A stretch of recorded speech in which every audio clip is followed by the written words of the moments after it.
Alors, ce Shabbat, nous allons lire Parashat Chukat.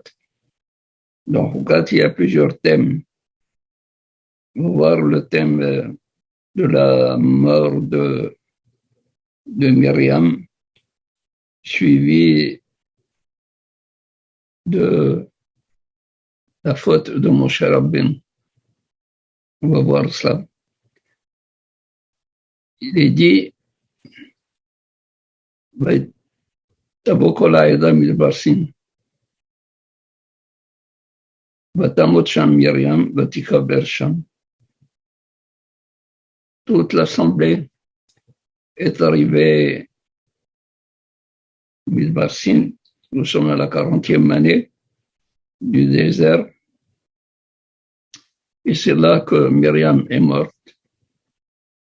Et c'est là que Myriam a été enterrée. Et tout de suite après, Velohaya Shammayim Laïda.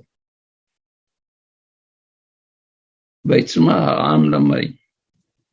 Il n'y avait pas d'eau pour l'assemblée. Et tout le peuple s'est mis à réclamer de l'eau à Moshe Rabbeinu.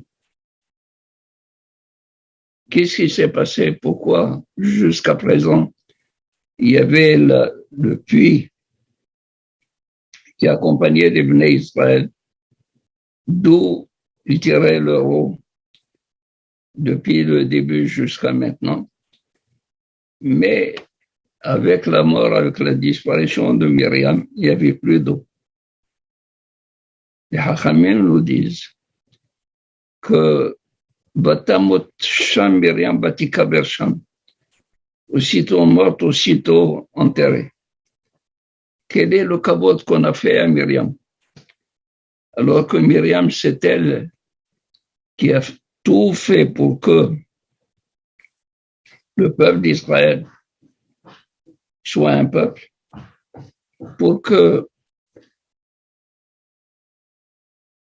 Abraham reprenne sa femme et donne l'exemple à tout le monde de reprendre leur femme sous le règne de Paro.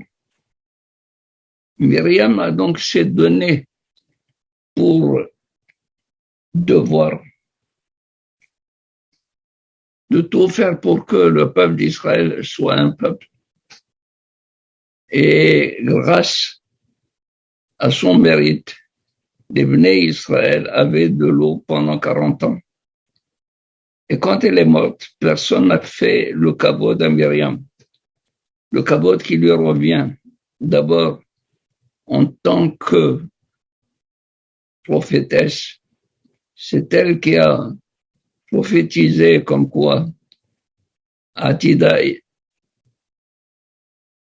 Ima, sa femme, sa mère, est appelée à avoir un enfant qui va libérer les Bnei Israël. Et c'est comme ça qu'elle a encouragé son père à reprendre avec sa femme.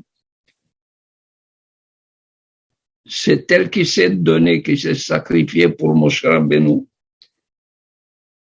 Batamot Shan, Myriam Merachok Le'De'am Ya'aselo. Qu'est-ce qui va devenir cet enfant? Elle a suivi toutes les péripéties. Et quand la fille de Paro a pris l'enfant, elle a été chez elle, lui a dit, est-ce que je peux t'appeler une ménéquette, une femme nourricière qui va le nourrir? Et elle lui a amené la mère.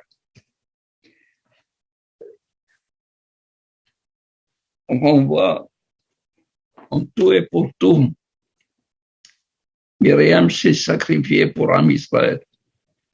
Et quand elle est morte, Am Israël ne lui a accordé aucun hommage qui lui revenait.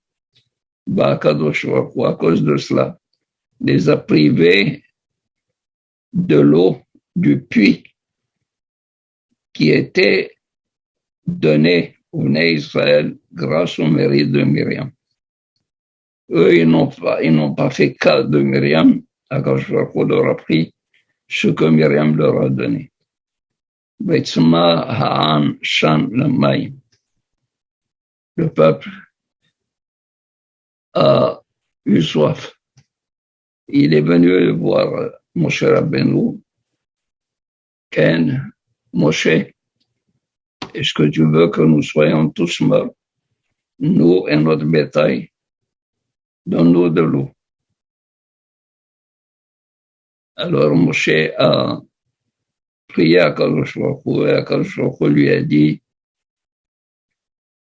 Kach et hamate, v'dibartem el asela. Prends le bâton, v'dibartem el asela, et vous parlerez au sel. Vous vous adresserez au sel. Sela, c'est-à-dire le rocher. C'est-à-dire le rocher qui venait toujours de l'eau, de là où il y avait le pied de Myriam, Be'er Myriam. Et alors il a appelé tout le peuple d'Israël, Kol Haeda, Hamina Sela Azeh Noti Lachem Maim. Est-ce que de ce Sela, de ce rocher, le Midrash dit que le rocher qui donnait l'eau, il a été se mettre parmi tous les rochers. Et Moshe Rabbeinu ne le reconnaissait plus. Il le cherchait. Et alors le peuple disait, que vous importe? Prenez n'importe quel Sela, puisque c'est Akadosh Baruch Hu qui fait le miracle. Parlez à n'importe quel Sela. Et Moshe Rabbeinu s'est un peu emporté en disant Shimona Amorim, écoutez, vous, rebelles, Amina Sela Azenoti Lachem Maim, est-ce que de ce Sela nous allons vous sortir de l'eau? C'est-à-dire, puisque de n'importe quel Sela, que dit Akadosh Baruch Hu à Moshe Rabbeinu? Kach et hamate, prends le maté, prends le bâton, v'dibartem el asela, et vous allez parler au Sela. Qu'est-ce qu'ils vont dire au Sela? Le Midrash dit, tu nous dis v'dibartem, qu'est-ce que nous allons dire au Sela? V'dibartem v'natan asela memav. Le Sela donnera ses eaux. Béhémet, le Midrash, il s'étonne. Il dit, qu'est-ce qu'il faut dire? Donne tes eaux. Pourquoi avoir dit à Moshe Rabbeinu, prends le bâton, de quel bâton il s'agit? Et sur le bâton de Moshe Rabbeinu, il n'avait qu'à dire, Kahet Matecha, comme d'habitude, prends ton bâton. Mais ici, il dit, prends le bâton. Lequel bâton? Bien, Akadosh Baruch Hu a voulu dire à Moshe Rabbeinu, tu te souviens que lorsque l'Assemblée d'Israël s'est révoltée à la suite de Korah,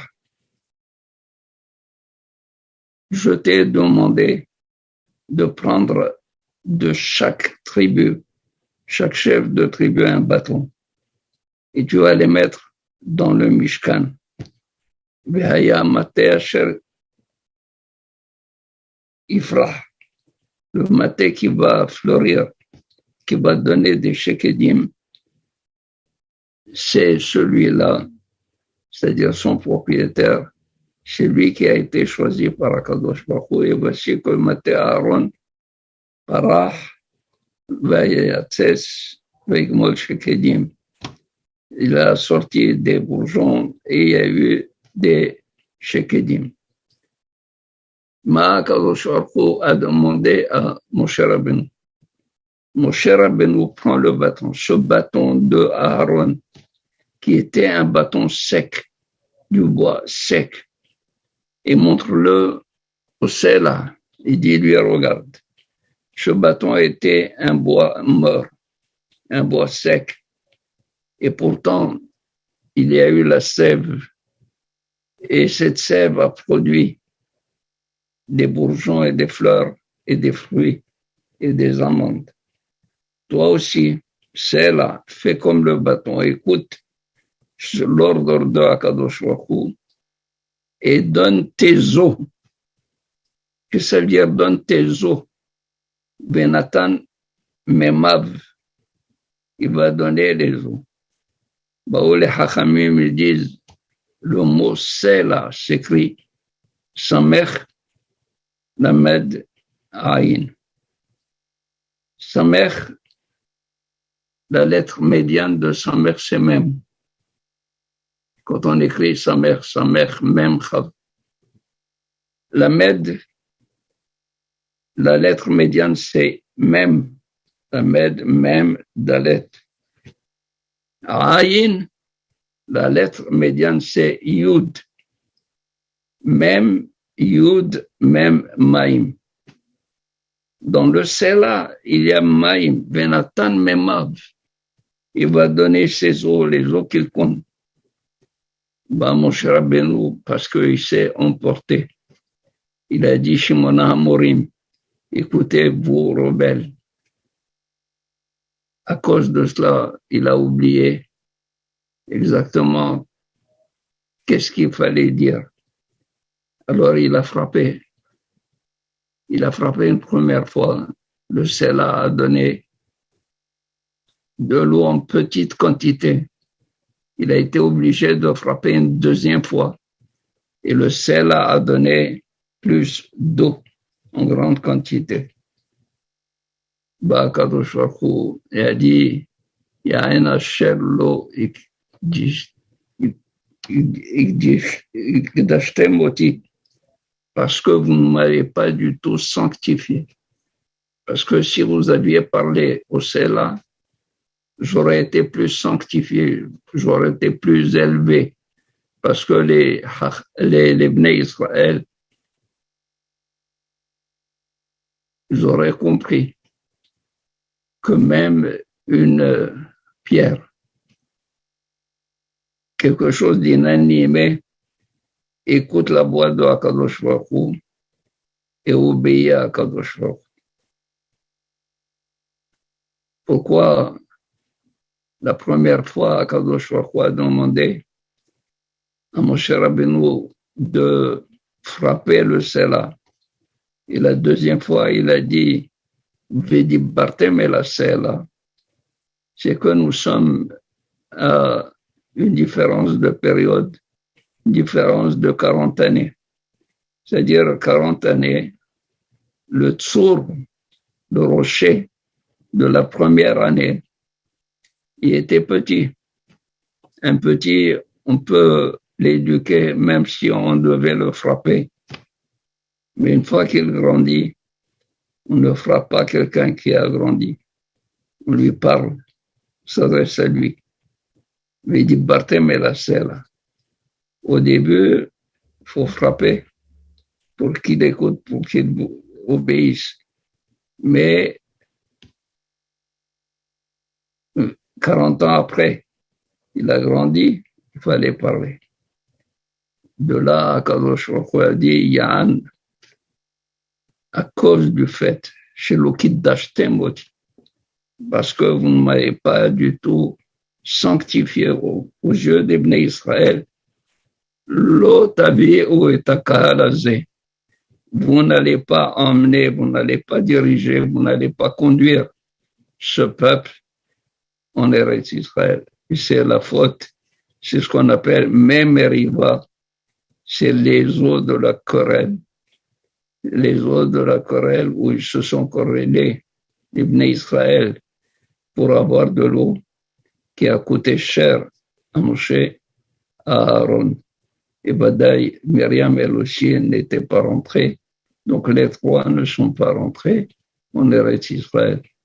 Les trois sont restés dans le désert et les Hachamim ont dit, c'est bien, c'est parce que Moshe Rabbeinu, il a sorti toute cette génération pour la conduire en Eretz Israël, toutes ces générations immortelles dans le désert.